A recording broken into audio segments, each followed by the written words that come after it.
If you are stressed about traveling carry-on only for the first time, in this video I'm going to show you step by step what I do to pack the perfect carry-on bag every time. Let's get this out of the way. All right, so just to give you a quick rundown of what I would typically bring, the ground rules are when I'm packing carry-on only, generally what I'll do is I will pack enough clothes for 1 week. If it's gonna be a trip of 2, 3, 4 weeks, it doesn't matter. I'll always pack for 1 week, assuming that at some point I'll do laundry. So for a 1 week trip, typically this is what I would bring. In terms of tops, I generally bring 3 to 4 tops, depending on the size of them, how many I can fit. Bottoms, I will bring 2 or 3. Usually I'll bring 1 pair of jeans, 1 nicer skirt, and also a pair of leggings. For sleepwear, I will usually bring like a t-shirt and also a pair of shorts. One thing that I always advise against when you're packing light is bringing things that are only suitable for one purpose. So that's why I bring kind of more casual, sporty sort of pajamas compared to, let's say, embarrassing Christmassy pajamas like this one, just because this in a pinch, I could wear it out on a hike or something and it would still not look completely crazy. Depending on the season, I'll also bring an outer layer as well, usually a cardigan of some kind. And I also bring enough underwear and socks for a week. Everything's already in here, but usually I'll bring 7 pairs of underwear and enough socks to last the week. And actually my secret weapon when it comes to packing socks is merino wool socks, because these are made out of materials that wick moisture, are naturally odorless, are antibacterial, etc. So they actually don't smell even after a week. And I know that sounds gross, but trust me, I've tested them extensively and they can last over a week without changing. In terms of other things I bring, I'm a little vain, so yes, I do bring a hair straightener. And I also have my toiletries. I tend to condense all my toiletries that I need into this little bag here. I'll also add my makeup in here, any liquid makeup I have. And so I tend to just bring my own shampoo and I put them in these reusable bottles, which is nice because then I can bring the products that I enjoy with me. And so that tends to go in here. I will usually also bring a day bag. So sometimes if it's a more casual trip, I'll bring a belt bag like this. Or because I travel with my camera a lot, more likely I'll bring a black leather crossbody purse that can fit my camera. A few things to keep in mind. I recognize that this looks really bland and boring, but if you're traveling carry-on only, a lot of the time you don't get to look as fashionable as you might want. But one of the rules of thumb that I always go by is making sure every top matches every bottom, matches every piece of outerwear, because then you can mix and match everything and have different outfits throughout your trip. Now, I know this looks like a lot, but once you roll it into packing cubes, which is the next step, you're gonna see that it actually condenses quite a bit and that this is actually a very conservative packing list in terms of a carry-on suitcase. I could honestly fit way more, but if you wanna go by the weight restrictions or you just wanna pack lighter in general, this is a good base. All right, so in terms of keeping my carry-on bag organized, what I always use are packing cubes. If you are new to the channel, hi, I'm Christina, I love packing cubes. But honestly, these are such game changers when it comes to keeping your clothing organized and compressed and really just neatly in your carry-on suitcase. So the system that I tend to use is I put all my bottoms in one packing cube, I put all my tops in another packing cube, all my underwear and socks in another one, and that's how I organize it. I know some other people like to put 1 outfit per cube, but as you can see, we're gonna be doubling up on a lot of these items for outfits, so that system doesn't work for me personally, but do whatever's good for you.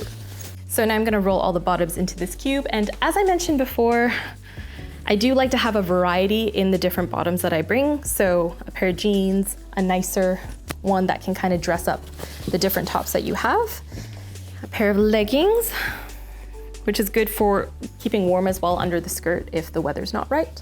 Or you can also layer it under your jeans if it's wintertime. But again, this is quite a general list, so tailor it to the seasons, of course. But I find that having leggings, a skirt, and some jeans is like a really good combination. So as you can see, when you roll, yikes. As you can see, when you roll it, compresses really easily into 1 cube. Like I said, there's so much extra space in here. I could honestly fit, like if I wanted to be ambitious, I could probably fit 2 or 3, maybe even 4 more dresses and things in here. But if we're gonna stay under the weight limit, you know, we're gonna keep it conservative. Now we're gonna do the same thing for the tops. Now I do find that, as you can see, I do have a bit of a color palette. And so as I mentioned before, when you're trying to make sure that all the tops fit all the bottoms, and everything, it does help to have a color palette. You could dress in neutrals or you can pick like an accent color. As you can see, I have chosen blue, so that is gonna be the color that I wear on this trip apparently. So there you go. And the cardigan as well.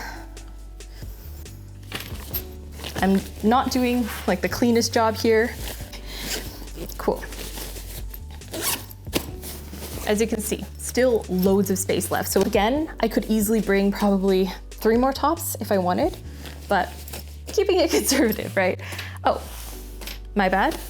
I have neglected to pack my pajamas. So usually I'll just add these into wherever there's space. So it seems like there's space in both. Can easily squeeze that in there. I could put these with the bottoms, but I like keeping my pajamas together. They don't like to be separated. So there we go. And that's done. And of course my hair straightener. This is a Dyson one. It's crazy. It has an airplane mode, which I didn't even realize hair appliances could have. So there we go. And now you can see all that stuff has just been neatly condensed into this. Adding on the underwear and stuff, it's really not that much. So as you can see, this is easily gonna slot into my suitcase, but if you need proof, I will bring the suitcase out now just to show you. Ta-da!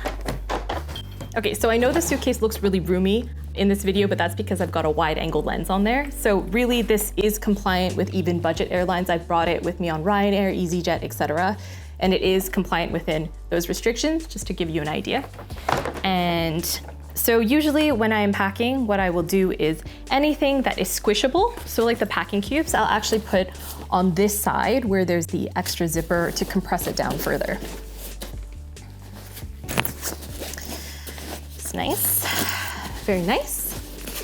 And especially if you're packing for winter, I do have a full video about that so you can see that process and what I bring, but it's really helpful to have this extra layer of compression because it just squishes down like all the fluffy stuff. There. And then when it comes to this side, if your bag like mine has these metal bars here, that can be a bit irritating, but what I do is I use it as an excuse to play a bit of Tetris. So for instance, I've got my straightener. I find that that slots very well in there. Look at that. The key is to make the most of all the space. So I could have just thrown the entire packing cube on here, but that would have left all this unused space underneath, which is why I prefer to kind of just nestle it, nestle my packing cubes, nestle all my different items in there to make the most of the space. So as you can see, I still have space for like extra shoes. I could bring an extra jacket, things like that. But yeah, the key to making the most of your space, if you do bring more shoes, if you bring a bigger purse, whatever, is to make sure that anything that has space, you're using that space. So if you've got shoes, then stuff socks or something. There's often a lot of empty space that you can make use of. But these days they are starting to weigh your carry-on. So I wouldn't necessarily recommend you stuff this to the brim. Once upon a time I would have done that, but these days they actually are starting to weigh things. So to be more on the conservative side and also to make it less heavy for you to carry, then having some empty space is not a bad idea. Now with this done, I might as well also show you how I pack my personal item as well. So for the personal item, that is where I keep all my liquids and everything, because as I've mentioned in previous videos, I like to make sure that anything I'm going to be using and removing at the airport, so things like my headphones, my liquids for the security check, my passport, my wallet, everything is going in my personal item, just because that's the one that is gonna be in the seat in front of me, it's the one that I'm gonna be having on my back, etc. So it makes sense to put all those things in there. So typically when I'm packing my personal item, what I do is I make sure the things that I'm likely to need at the airport are at the very top. So in terms of the liquids, I'm going to pack that last, along with my laptop and other things. So at the bottom, I might put my emergency outfit, I might put my camera or other things that I just probably won't need for the plane ride. And then at the very top is where I'm going to put my liquids and my laptop, etc. And that's it. I know that was a very quick tutorial, but I wanted to keep it succinct for once. So let me know if you have any questions. I do have way more packing videos that go more in depth. And yeah, be sure to check out the link down below for a free packing list. Thanks so much for watching. I'll see you guys next week. Bye.